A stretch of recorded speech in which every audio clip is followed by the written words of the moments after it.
فأنا ناصح لإخواني بالصدع بالحق تبيض وجوههم. السكوت في مسألة الحزبية يضرها، فاصدع بما تؤمر وأعرض عن المشركين.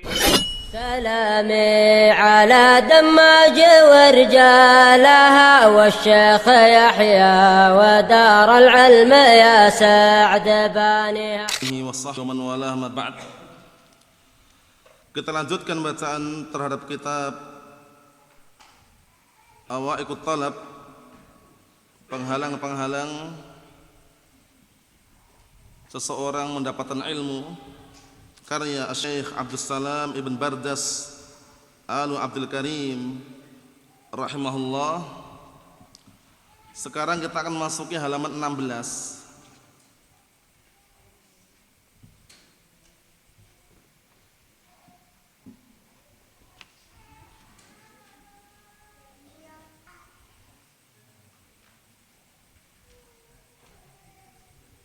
Atau sebelumnya ya, halaman yang mana? Halaman 15 sudah selesai belum? Pak, halaman 15.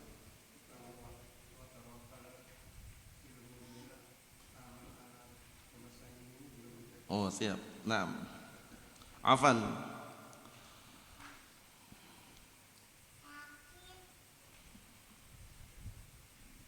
Kita lanjutkan halaman 14 bagian bawah itu, 14 bagian bawah itu ya, kelihatan ya.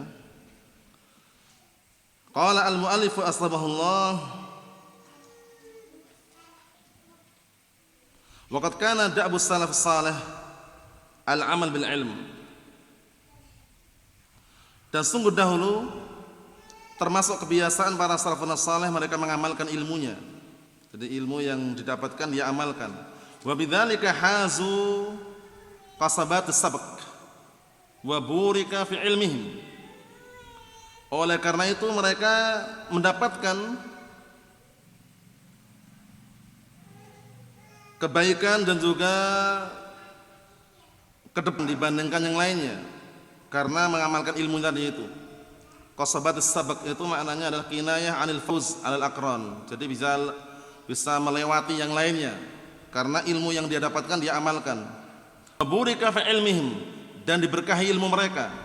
Walidza qala Abu Abdurrahman As-Sulami rahimahullah, oleh karena ini Abu Abdurrahman As-Sulami mengatakan haddatsana alladzina kanu yaqra'unana annahum kanu yastaqra'una minan nabi sallallahu alaihi wa ala alihi wasallam wa kanu idza ta'allamu 10 ayatin lam yakhlifuha hatta ya'malu bima fiha minal amal. Fata'allamna al-Qur'an wal amal jami'an.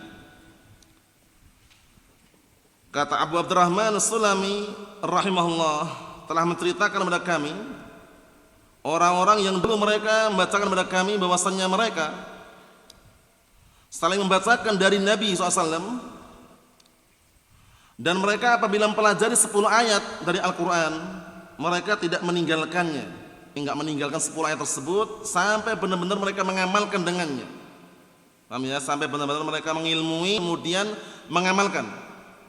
Fata'allamna al-Qur'an, akhirnya kami pun pelajari Al-Qur'an wal amal jami'an, dan diiringi dengan amal secara bersamaan.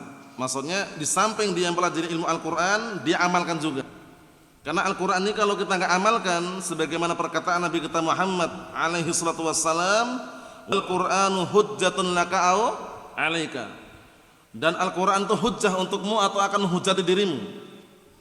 Oleh karena itu Nabi kita Muhammad alaihi salatu wassalam, karena beliau adalah nabi yang senantiasa setia dan mengamalkan apa yang dikandung oleh Al-Qur'an, beliau ketika ditanya atau ketika Aisyah ummul mukminin ditanya tentang beliau bagaimana akhlak Rasulullah SAW, apa kata Aisyah ummul mukminin radhiyallahu anha, wa kana khuluquhu Qur'an. Dan dahulu Rasulullah SAW itu akhlaknya adalah Al-Qur'an, mengamalkan apa yang ada dalam Al-Qur'an. Wa qul amali bil ilmi ala qismain, dan meninggalkan amalan terhadap ilmu. Jadi meninggalkan amalan terhadap ilmu, dia tidak mengamalkan ilmunya, terbagi menjadi 2. Al-awwal yang pertama, tarkul i'timar bil wajibat syar'iyyah. I'timar itu ittiba'. Jadi meninggalkan mengikuti perkara-perkara yang wajib secara syariat. Jadi perkara yang wajib syariat sudah tahu hukumnya ini wajib, dia tinggalkan. Dia meninggalkan ilmunya. Wa tarkul intiha 'anil muharramat asy-syar'iyyah, dan juga dia meninggalkan menyudahi dari perkara-perkara yang diharamkan secara syariat. Jadi maksudnya dia tetap melakukan perkara yang diharamkan, enggak meninggalkan. Fahadza kabiratun minal kabair. Maka yang seperti ini termasuk dosa-dosa besar. Dia tahu ilmunya ini wajib, dia tinggalkan secara syariat. Dia tahu ini perkara yang haram secara syariat, dia malah kerjakan, termasuk dosa besar. Paham? Naam.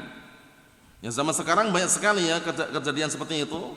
Ya, secara syariat mungkin dia bisa baca artikel bahwasanya taruhlah perempuan itu ya keluar rumah nggak boleh pakai wangi-wangian, dia pakai wangi-wangian, pakai parfum misalnya.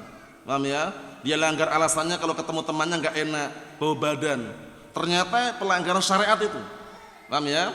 Ancamannya sampai apa? Fahiya zaniyah. Ya kan? Maka dia adalah penzina. Perempuan mana saja keluar rumah, ayyuma imra'atin kharajat wasta'tarat famarrat 'ala qaumin liyajidu rihaha fahizaniyah. Perempuan mana saja keluar rumah memakai wangi-wangian melewati suatu kaum lelaki agar mereka mencium baunya, dan memang tujuannya biasanya biar tercium bau wangi atau semisalnya, fahizaniyah, maka dia adalah penzina. Dijelaskan para ulama walaupun niatnya bukan untuk itu, dia keluar rumah pakai wangi-wangian sudah melanggar syariat itu loh. Apalagi ditambahkan niat lagi agar laki-laki mencium baunya, mencium bau wanginya tadi. Mafhum? Fahizaniyah, maka dia adalah penzina. Kemudian tahu perkara wajib, dia tinggalkan. Dia tahu rukun Islam itu yang pertama syahadat, kedua sholat. Sudah tahu sholat itu wajib, dia ninggalkan karena pekerjaannya. Paham ya? Nah, itu bisa masuk dalam dosa besar yang paling besar. Paham ya? Nah, mengeluarkan seseorang dari apa? Dari agama Islam, kekufuran. Paham ya?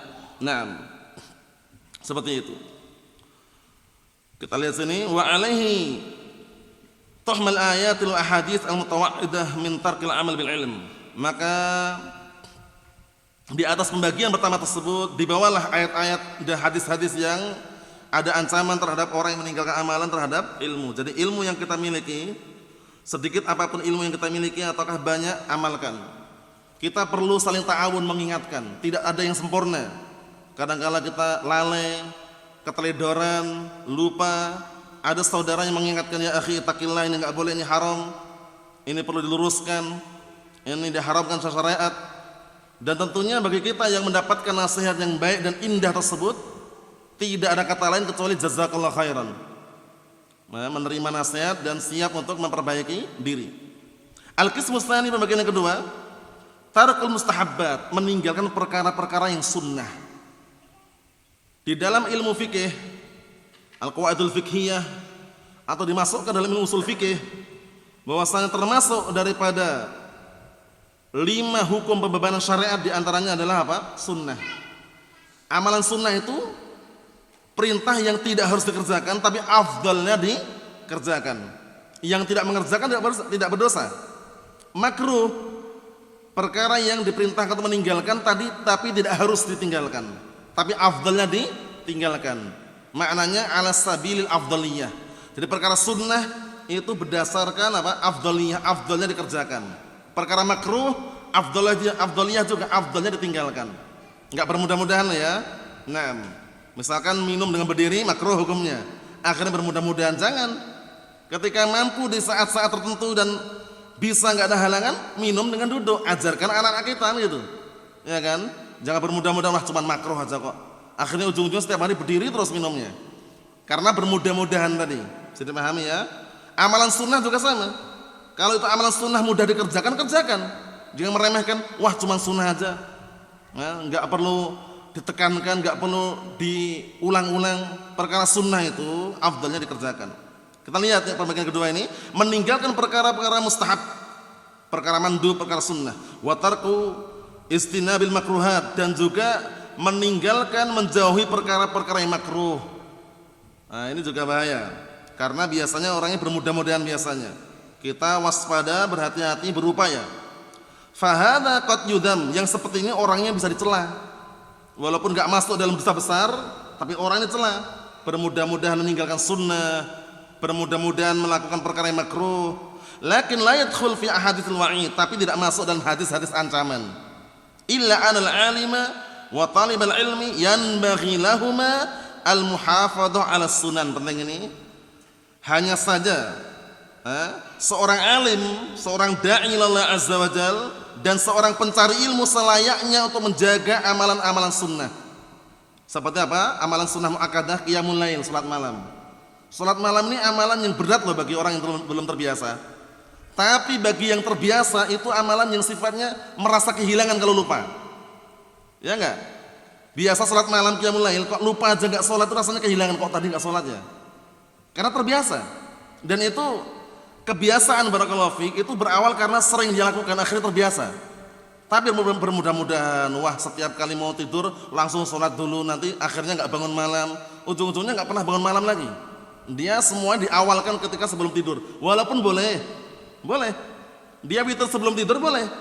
Cuman kalau memungkinkan ngambil yang afdal kan yang afdal.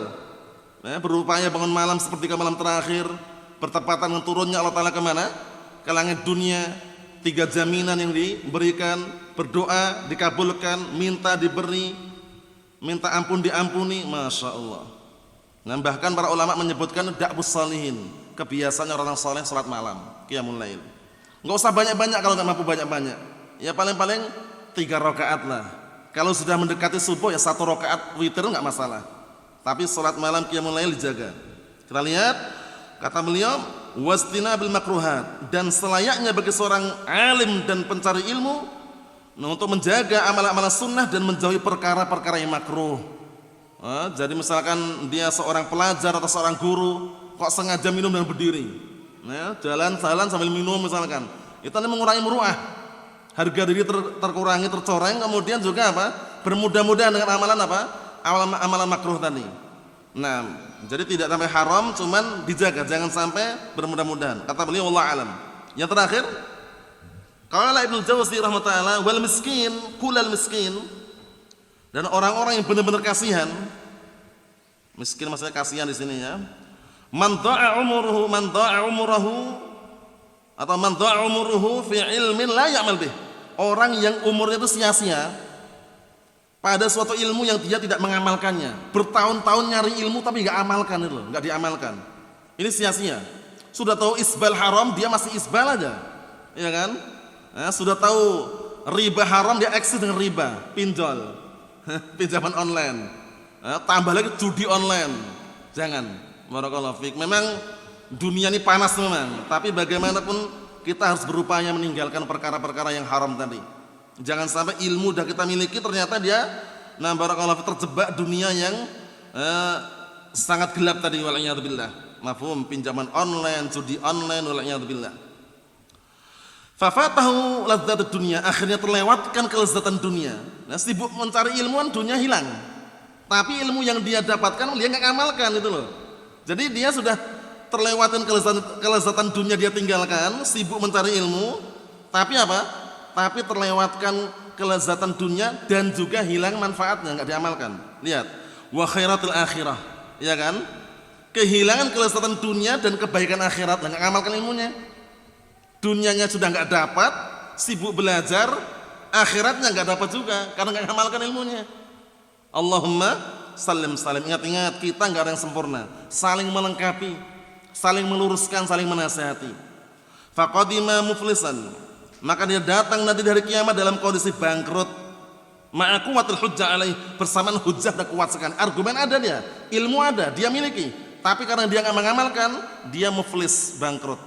Mafhum? Jadi tidak ada nilainya, wal'iyadzubillah. Menunjukkan bahwasanya sangat berbahaya sekali ketika orang punya ilmu tapi dia tidak mengamalkan. Ibaratnya dia sibuk ngejar ilmu, hilang kelezatan dunia tapi enggak dapat kebaikan akhiratnya karena dia tidak mengamalkan ilmu tersebut. Semoga Allah Ta'ala senantiasa memberikan hidayah kepada kita semuanya sehingga memudahkan untuk mengamalkan ilmu yang kita miliki. Nasallahu as-salamata wal afiyah walhamdulillah rabbil alamin.